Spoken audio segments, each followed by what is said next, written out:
chaos erupts as the signal from New You unleashes the infectious carrion virus within the many clones created. The Jackal gleefully states this is the beginning of a new world, and Spider-Man knows he has to stop this bad man. He's gonna make Ben Reilly pay for all of this. Spider-Man takes off, but on the way he sees Gwen cradling her father. Captain Stacy is fading quickly, but he says he now realizes they're fighting on the wrong side of this. Peter is a good man, and he asks Gwen to keep him safe, while she still can. Gwen agrees to this and promises she will get Peter to the Jackal's lab. There, the scene has erupted into chaos. Anna Maria works on a solution to stop this, while the Jackal grabs Kane and throws him out a window. Spider-Gwen dives after the clone, and the Jackal orders Electro to finish the two off. Ben thinks things are finally getting under control, forgetting Dr. Octopus is still in the mix. Meanwhile, Peter and Gwen make their way up to the Jackal's lab, and they see the other Gwen and Kane falling outside. Gwen is startled at this, not realizing her counterpart is a full-blown superhero. Yet the two really don't have time to dwell on this. As Spider-Man heads towards the lab, Gwen seals a door behind him. She explains that the Jackal's clones are going to try and stop them, so she'll hold them off. The world is in danger, and Spider-Man reluctantly agrees with this and leaves her, promising to make Gwen proud. Gwen holds her ground in front of Jack-o'-lantern, the Green Goblin, and Hobgoblin. They ask if this is really how she wants to spend her last moments on Earth, knowing that the carrion virus is going to kill her soon anyways.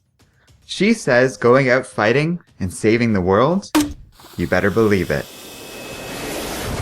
On the ground, Spider-Gwen has successfully saved Kane, but the two are quickly wrapped up in the fray with the other clones, joining the Prowler in battling them. The Lizard muses at this, considering them stupid humans fighting over nothing. He takes his family, saying he can fix this, but he only has enough resources to save one of them. Meanwhile, Spider-Man arrives at the lab and knocks the Jackal down, but Anna Maria says Otto can handle him and that she needs his help. They race off to stop the carrion virus from spreading, with Peter remarking how he knew Otto would help them. He knows Octavius as well as pretty much anyone can, and the villain isn't all that bad. Dr. Octavius takes the moment to, with his own face and voice, say he is happy to die for Anna a second time. She only asks that Peter get her away from all of this.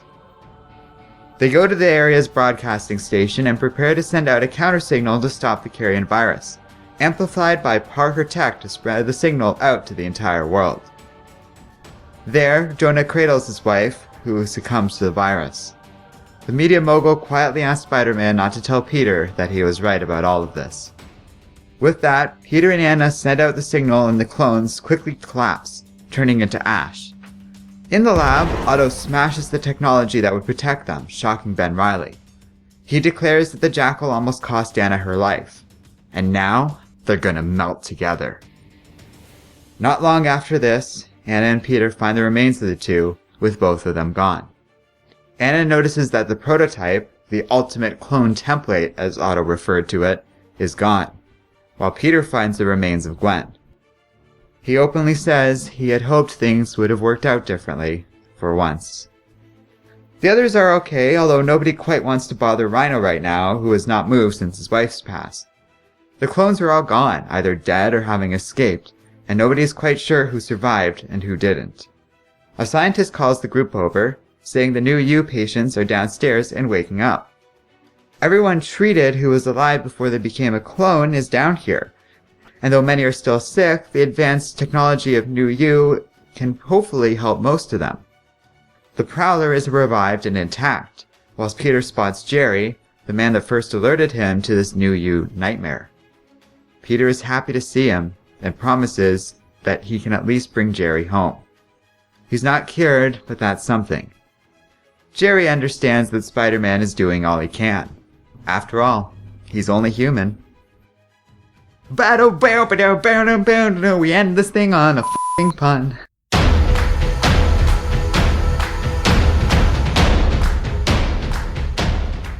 Hello and welcome to Comic Island. My name is Arden, and this is my recap and review of Clone Conspiracy number 5. Alright, so here we are with the final issue, and what are we to make of all this? Well, in some ways it was actually fairly good.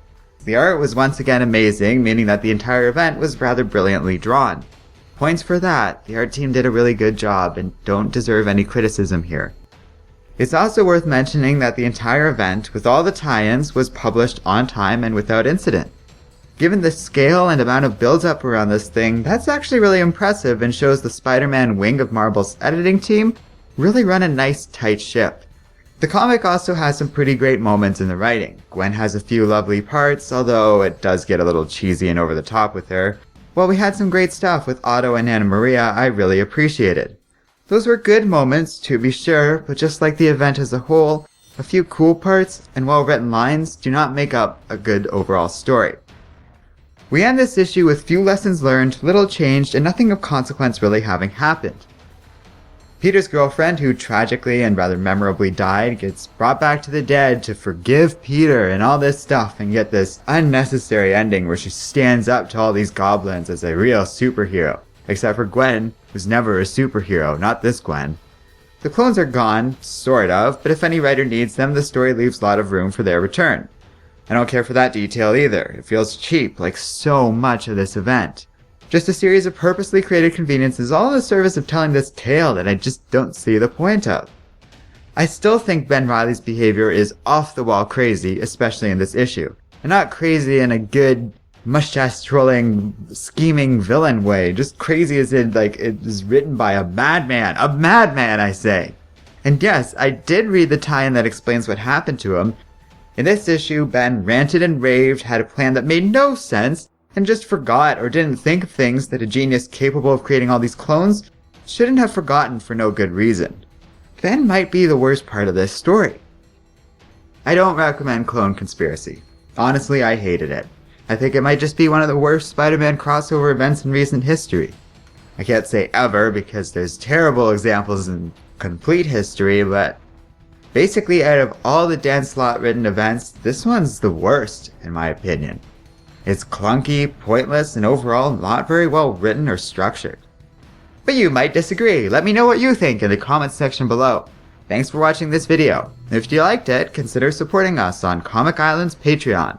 Donors get cool perks and have a say in the content we make. Finally, don't forget to like, subscribe, and keep reading comics.